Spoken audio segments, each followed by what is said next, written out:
You got Miles, you sit with me. Taylor, you stand. I don't think You stand right there, girl. Sit. Well, sit with sit. No, you're gonna let Taylor sit. My man, hey, my man, good job, buddy. Gave a seat up for his little sister. That was pretty special. Where that? What do I have? What? Do you want to sit? We're good. Nick, Me? I don't know. Is we good? Sure. Nick, you'll be coaching the Super Bowl in the next game. How's that feel? Yeah, pretty awesome. This is something you dream about your whole life, and like I said to the guys, we've all been dreaming about it. Whether you were dreaming about it when you were 2, 10, 14, 18, or when you got in the NFL, this is something we all dream about, and we get to do it because we did it better than anybody else in the NFC this year. So that it's pretty special. Fans were awesome. Atmosphere was unbelievable. When you guys go into our indoor, there's always that picture in the back part of it of the 2017 NFC Championship game, and it's just the electricity of the stadium. And what are you doing? We're looking forward to getting another one up there, another picture up there of this special moment that we had. But looking forward to celebrating this with loved ones, and then moving on and getting this next one. Nick, you were 2-5, and you talked about football intelligence since day one when you got here. When Devontae makes that play and then immediately starts calling for no huddle, is that something that you teach or impress upon him? And does he have the authority to do that, and you guys just get to the line and there's no replay? Yeah, football intelligence, like smart players do smart things, and he did a smart thing right there. He made an unbelievable play. I don't know if he caught it or not. I haven't seen the TV copy. You didn't catch it? Well, then that was even better of a play. And but yeah, we talk a lot. Situational football is not just third down and red zone and 2 minute. It's not just those things, right? It's the situations that happen within the game. That particular thing is a situation that happens within the game. Devontae's done that. In fact, the very first game we had here against Atlanta, Zach Ertz did the same thing. And again, smart players do smart things, and we've had a couple of those, and our guys are, we talk a lot about it. Our guys are locked in, and this is a special group of guys. Is there a particular instance, though, that you talk about in practice where, maybe you didn't make the catch, let's run a play quickly? Yeah, I think that's exactly what we're saying. I mean, that's just, that's a situation that pops up, right? There's situations that pop up, like I said, in all these different scenarios, and that's one of them that we talk about, right?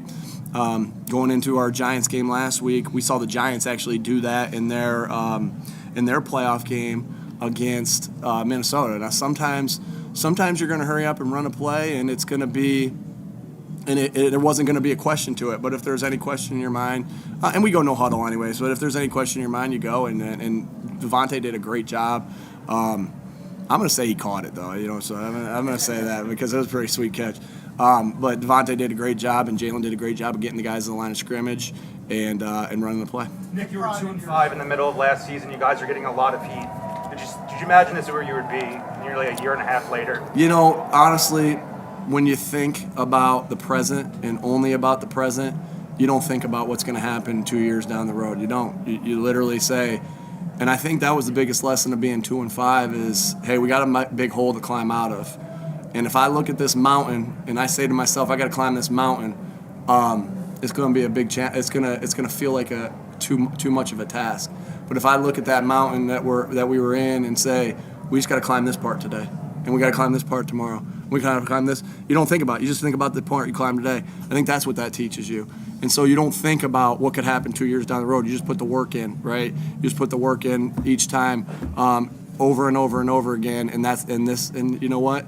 Sometimes you get the result, and sometimes you don't. I'm just happy we got the result of where we are right now because the guys have just, put their head down and worked day by day, and now we're in this spot, and we're going to go and give it our best shot here in a couple weeks. Son, Nick, you kind of prided yourself on the physicality of this team. He kind of set the tone with the strip sack, and obviously you never hope anybody gets injured, but that completely changes the game. And you talk about game records on defense. You kind of wrecked that game. Yeah, you want to try to make the quarterback feel as uncomfortable as possible with everything. Whether that's the fans and making it loud, whether that's disguising the coverages, or whether that's hitting them. And you don't ever want anybody to to get dinged or get hurt. And I hope he's okay. But it definitely did change the game. But those guys' jobs to hit the quarterback affect the game, and they sure did that today. Nick, you get to this point, you obviously don't need motivation, but it seemed like the players were playing with a sense of they felt disrespected. Did you get that from them? I think, I just think that we wanted to come out and make sure that we know how mentally and physically tough we are. And physically toughness is one part is about physicality, and the other part is about mentally tough. And we got mentally tough guys that have been through ups and downs, not only on the football field but in life. And when you're able to withstand the storm and just keep fighting, that not only sets you up well in life, because we know how life is with the ups and downs, but it prepares you for moments like this where it's going to be a slugfest back and forth. And so I wouldn't say we felt disrespected by any means, but we wanted to come out here and let ourselves know, and we knew, but let everybody know that how physically tough we are and how mentally tough we are. No matter what was going to happen in that game, I know these guys in this locker room, we're going to keep fighting and keep ripping it, because they've been through life's ups and downs, and they were built for this. The decision to go for it. The decision to go for it on 4th and 1 early in the game. Just what was the thought process there? What are you guys doing? Making we have confidence. It's when you go for it on 4th down, you put yourself in those scenarios all week. We have so many meetings about that, of what we're going to do in these scenarios, calls we might call, what we would call if we've already called that, and everything like that. So, hey, you guys need to stop. Taylor, stop it. Stop it. Stop it. Look forward. Look forward. Look forward and stop. All right, so you put yourself through those calls, but at the end of the day, you make the decision because you trust the people that are out there doing the job. And I trust Jason Kelsey. I trust Isaac. I trust Landon. I trust Jalen to go do what they did right there in that scenario. We'll do 2 more for Coach. When Purdy came back in the game, what was your sense of how limited they were offensively? How long did it take you to realize that they really couldn't? He had the thing on his arm, so we figured he probably couldn't throw it down the field, but you don't really truly know. We knew they'd like to do some screens in that scenario because it's a short pass. We knew they were going to run it to try to keep him out, out of some danger there. I got a lot of respect for Brock that he came back in and fought. A ton of respect for him, because I know obviously he was hurting bad. And that's what my guys, all my former teammates over at Iowa State said about the guy. I know that kid's a winner.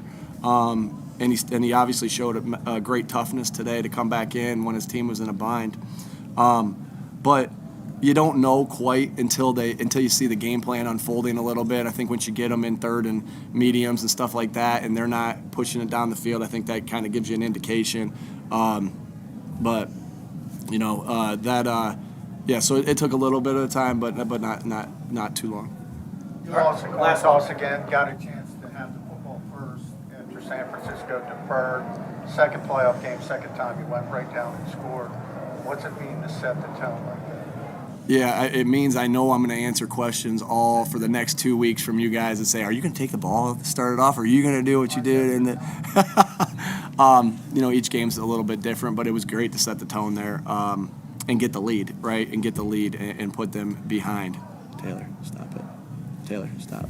All right, and so our guys did a great job. It was a big-time 4th down conversion by Devontae. Great situational football to get up there and run a play, and then a really good job by our offensive line just kind of caving it in to run it in. I don't know what down that was, but great job by them to finish it off. All right, thanks, Coach. All right, Jalen is walking in.